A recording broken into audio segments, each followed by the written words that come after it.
Hey, what's up guys, back again with another video in the Spigot series. This episode I got a really cool tutorial for you.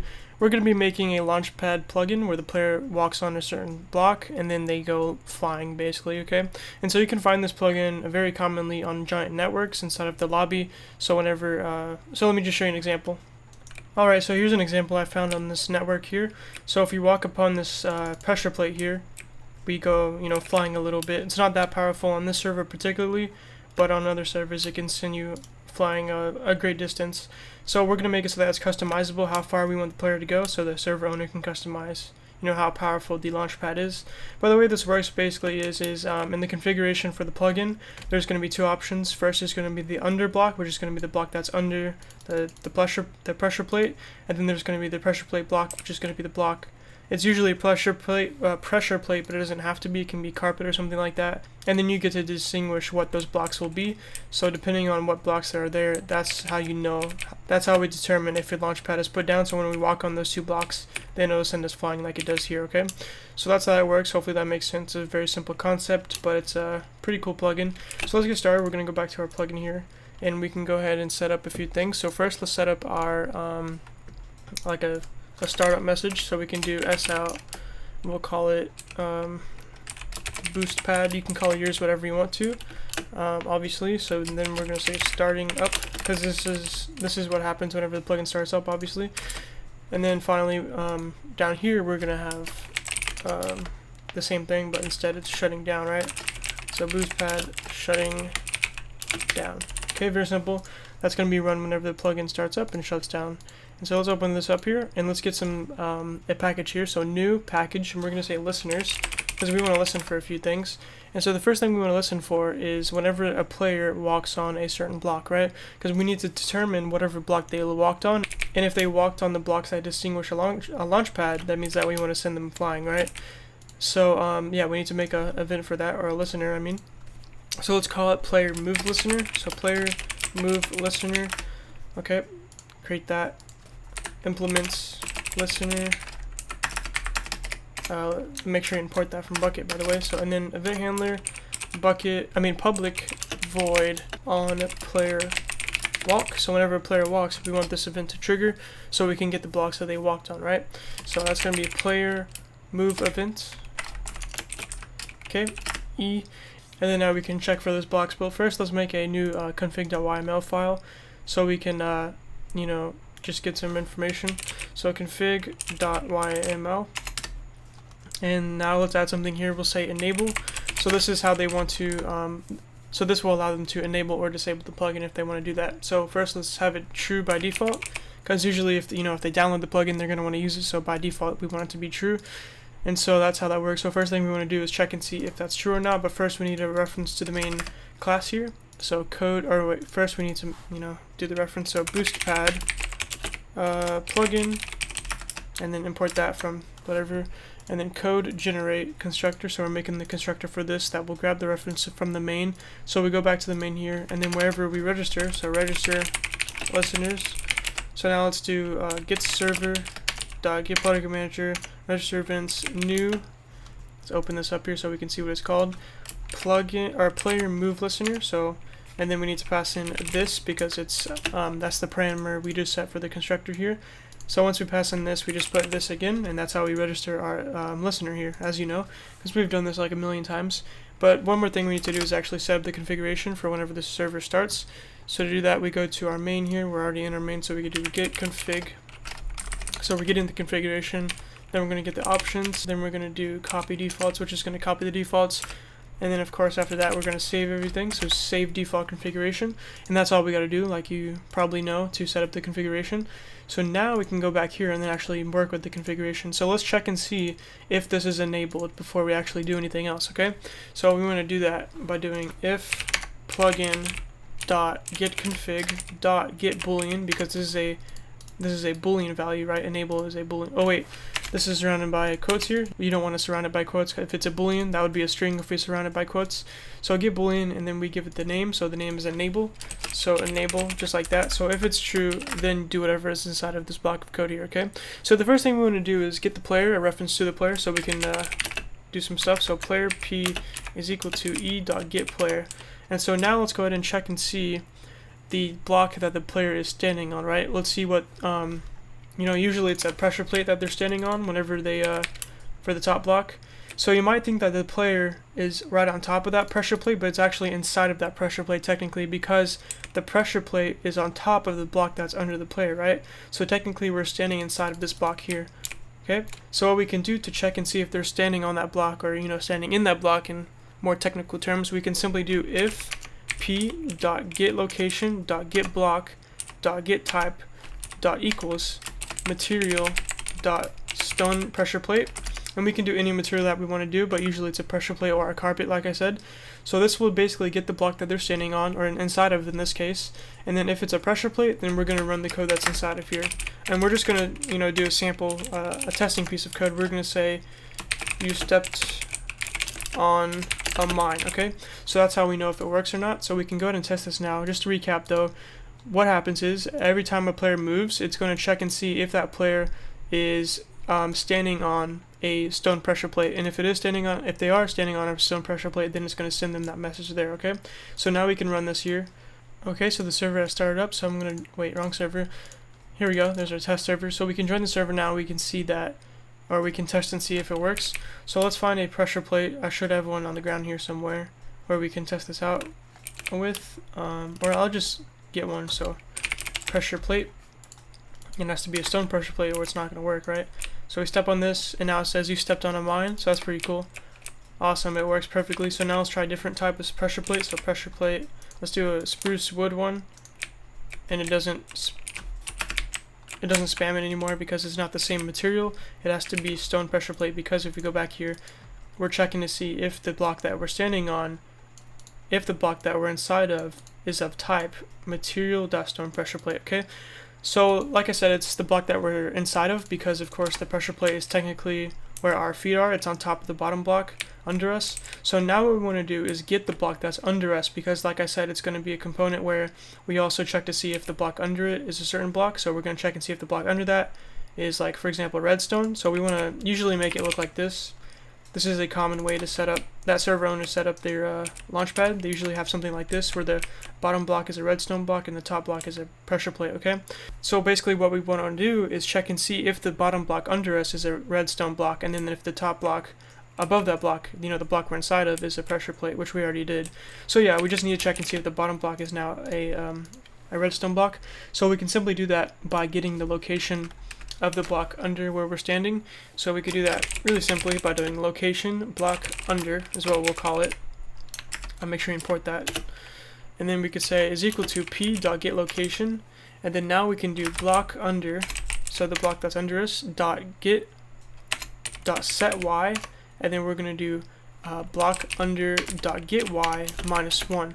So basically what we're doing is getting the location of where we are, and then going down one y coordinate, and y stands for up and down, right? So the lower the y coordinate, the lower you are in the world, right? So if we're going down by 1, which is 1 block under our location, that means that we're going to the block that's under us. Really simple, right?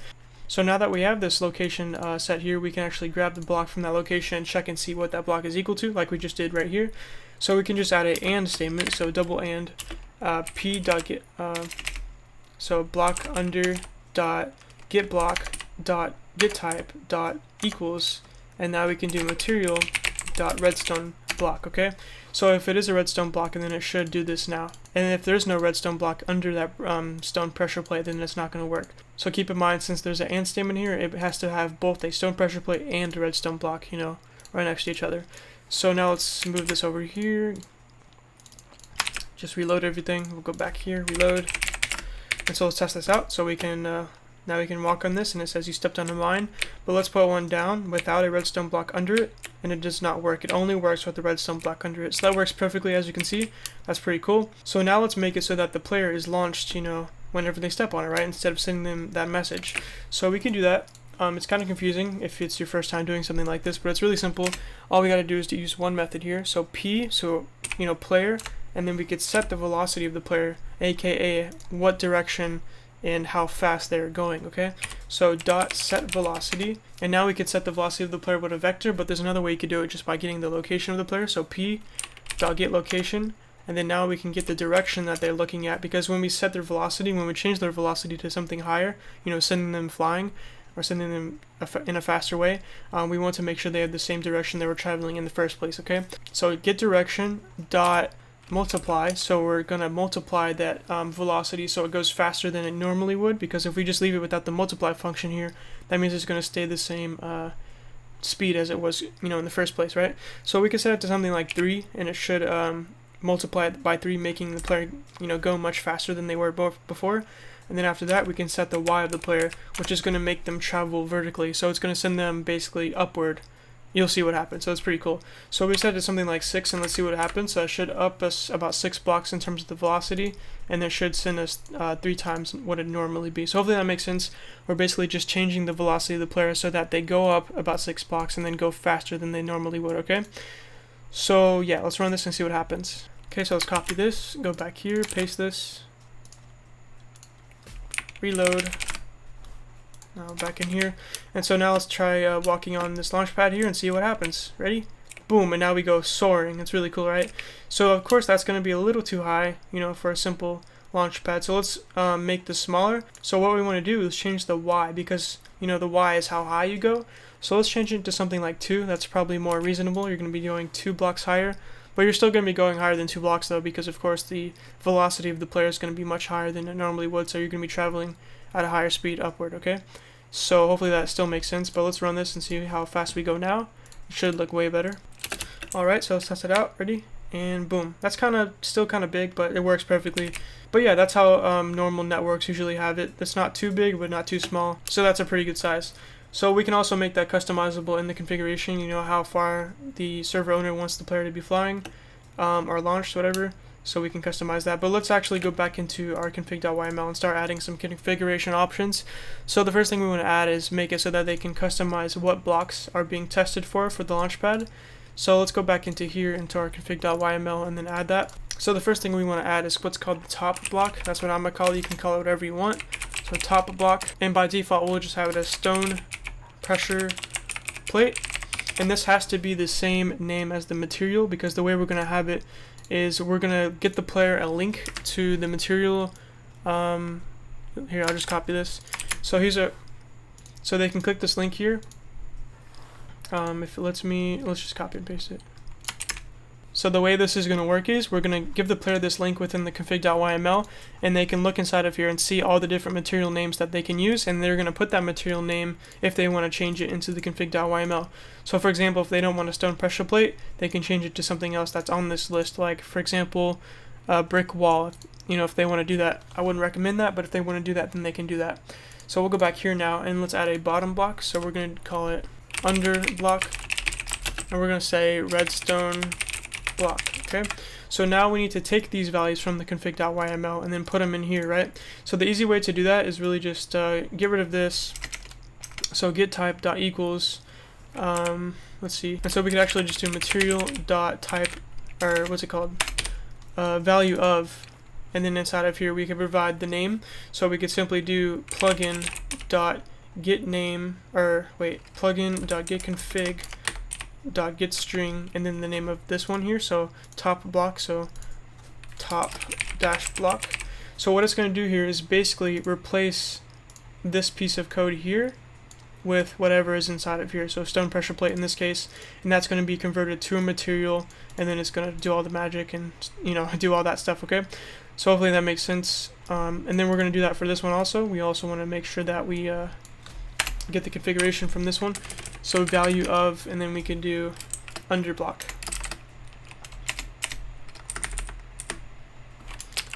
I messed up here, oops, there we go, under dash block. So that also should grab it from the configuration. So let's see if that works. Let's actually go ahead and compile this, and I'll see you in the server. Okay, so we're in the server now, so let's see if it works still. So if we walk on this, nothing happens, and that's because we haven't reloaded our configuration that's in our plugin here. So we go to boostpad, config.yml, and we don't have any of the new options that we just added, so we can just pretty much delete this file and then regenerate it by reloading the plugin, so slash reload. And if we go back in here, we can see that it's regenerated, and it has the, you know, the options that we added. Okay, so now let's try walking on this. Boom, nothing happens. That's weird. So So it looks like we have an error here because something went wrong. So it says org bucket event exception null. Oh, and that's because we did it wrong. We did material.valueOf. We need to do material.valueOf and then do the thing from the configuration like we did on the left side. So we could just copy this one because I'm lazy, like that. Then just put it right there, and then we can do underblock. There we go. So that should work now. So let's reload this. All right, so it should work now. So let's rock on this, and we go flying, of course. So that's pretty cool. That works perfectly. All right, so let's add some more stuff. Let's go back here to our plugin and see what we can add. Okay, so the next thing I want to add is the option for a player to be sent a message whenever they walk on a Launchpad and go flying. So we can send them a message like whoosh, you know, they're being launched. So send them a message like that. So we could do, well, let's check and see inside of here if they want to do that. So we can allow the owner of the server to specify if they want that message to be sent to the player. So we could do message true, and then we could do launch dash message, which is going to be the actual message they want to send if they want to send one. And we're going to do and 9, and then we can put a message here, so whoosh, like that. So whenever the players launch, they should be sent this message as long as this is true. If it's false, it won't send them a message. So we'll go back here and let's check and see if that's enabled. So we can do plugin.getConfig.getBoolean message. So if that's true, then we want to open this up here and then do p.sendMessage, so send the player message, chat color dot translate alternate color codes, and then put the character for the color codes, the and symbol. There we go. And then after that, we just put the message from the console. So we could do plugin.getConfig, not get command, getConfig.getString, and then we could do launch dash message. And that was really simple. All we're doing is checking to see if they enabled the message option, and then if they did, we're getting the message from the configuration, okay?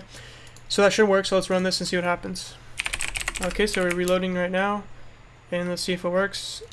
So we run on this, and now it says whoosh whenever we walk on it, and that's pretty cool. It says it multiple times because, of course, you know, within that, you know, a couple milliseconds that you're standing on here, you're going to be moving a couple times, so that's okay though. So let's try disabling it and see if it works still. So we actually need to regenerate this. So we'll go back here, boost pad, and reload again. Okay, there we go. So let's change this to false. And let's also change this to something else. We'll do grass block. I believe that's the name for it. So let's see if that works. Let's reload again. So if you walk on this, nothing is going to happen because it's not on a grass block. So if we go back over here, that's not a grass block either. Let's put it right here. And it works now because that was a grass block with a pressure plate on top.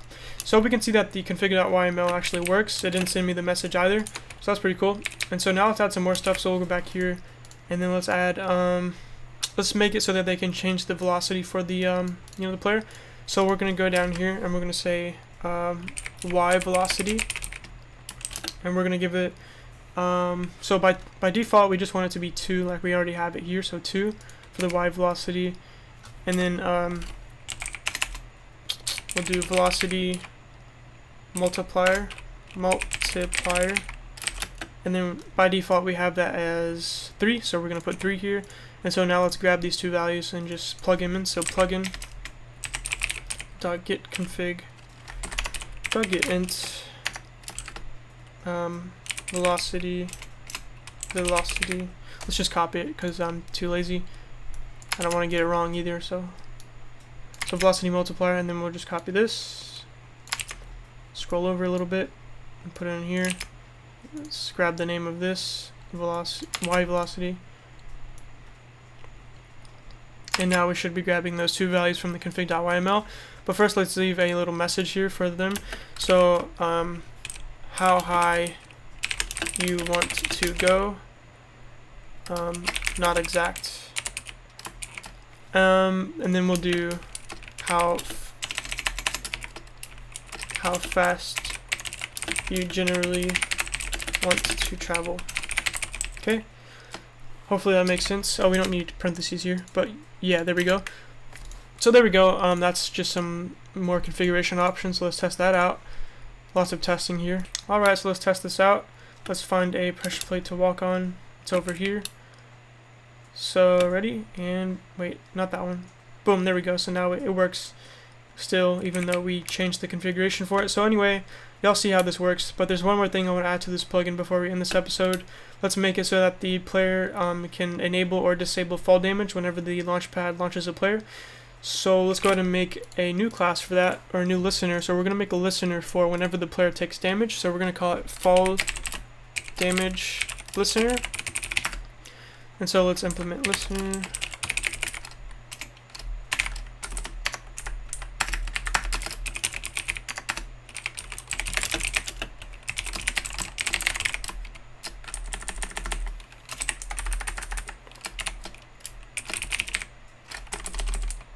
So we're going to be doing the entity damage event because that's the only way to tell if something got injured. So the first thing we need to do is check and see if the person who got injured because they fell, right? So we need to check and see what type of damage actually injured them in the first place. So we can do that by doing if e.get or get cause dot equals, we can do entity damage event dot damage cause dot, and then we have all these different options for how someone can get injured. And then we have to find the one for fall, so fall. Oh, that's the wrong one, so we'll just type fall, there we go. So yeah, we're just checking to see if the player fell and got damaged, and if they did, we can go ahead and run whatever's inside of here. So we also want to make it so that they can enable and disable this feature that we're about to add. So we could do something like disable fall dash damage, so they can enable or disable the fall damage if they want to. So true if they want, it's going to be true by default, I mean. So if it's true, then well, first we need to check and see if it's true. So if it's fall damage they had, and then if plugin, dang it, we need a reference to the main. So we're going to do boostpad plugin, and then have our constructor here. So code generate constructor. Okay. So now we can do plugin dot get config dot get boolean. What I call it? Disable fall damage. Okay, so this will check and see if they have that option in the config.yml, and if they do, we want to e.setCanceled, which is basically going to cancel them from taking damage. So one thing we need to look out for is, what if a player, takes damage without getting on a Launchpad, right? What if they just fall off a cliff or something like that? We need to check and see if the player who just took fall damage just use a Launchpad. If they did not use their Launchpad, then we don't want to cancel their damage. They deserve to be damaged. But if they did use a Launchpad, then we want to cancel their damage, right? So hopefully that makes sense. So the easy way to do that is put any player that was just launched into an array list, and then we can check and see inside of here, if they're in that array list, then we can cancel their damage. But if they're not in that array list, then we're not going to do anything. We're going to let them take damage, okay? Hopefully that makes sense. So we're going to store this array list in our main class here. So array list, and we're going to store a player object because we're going to be storing the player who's currently flying in the air. So we're going to call this jumping players because they just got launched. That's going to be equal to new array list. There we go. So now we can go back to our player move listener, and then whenever we launch a player, we want to add them to that array list, right? Because we just launched them, obviously, right? So we could do plugin, and we need to make this public, by the way. If we go back here to our main, we need to make this public so that we can access it in other classes. So we can go back here to plugin dot jumping players dot add, and then we can add the name of the player or the object of the player. So just p like that, and that's going to add them to that array list. So now we can go back to our fall damage class here and check and see if they're inside of that array list. So if plugin dot jumping players dot contains e.get entity, so that's going to get the entity that was damaged by fall damage. So if that entity is inside of the jumping players array list, that means that they were just launched, so that means that we can go inside of here and then cancel their damage. But else, if they're not inside of that list, then we want to just ignore them, basically, okay? Let them take damage, like I said. So one more thing we also need to do is remove them from the list whenever we cancel their damage, because they're done launching, right? So once we, cancel their damage, we also want to remove them from the list, right? Because if we don't remove them from the list, every time they take fall damage afterwards, after this launch, they're just going to have it canceled, right? So we'll do jumping players dot remove, and then player, or e.get entity. There we go. So hopefully that all makes sense. We're basically just canceling the player's fall damage if they were able to launch on a Launchpad, okay? So let's run this and see what happens. Oh, first we actually need to register this event in our main here. So we'll do get server dot get plugin manager register event new fall damage lessener, this. There we go, pretty easy. So let's run this again. I'll see you in the server. Okay, so we're in the server, so let's see what happens if we launch on the Launchpad. So there's one over here. Actually, we need to reset it to have a redstone for the underblock. So we'll go back here, server, boost pad. We'll delete this. Okay, there we go. So now let's launch. And oh wait, I'm in creative, so I'm not going to take damage no matter what. So let's test it out by going in survival. So game mode survival. There we go. So let's watch what happens. So if we launch, we're not going to take damage. But now let's go into our config.yml. Yes, reload, and disable this feature so we can take damage whenever we use the Launchpad. We need to reload. There we go. And ready? Watch what happens. And I should die right here.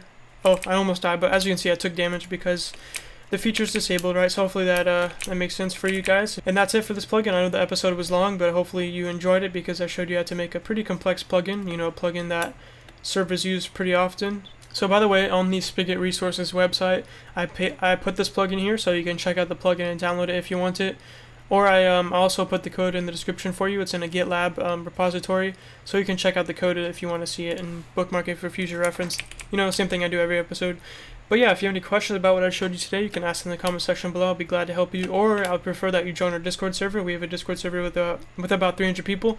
So yeah, make sure you join, hang out with us, be our friend. Ask questions, whatever you want to do. Just make sure you do that. And then if you want to support this channel, then you can go ahead and join as a member.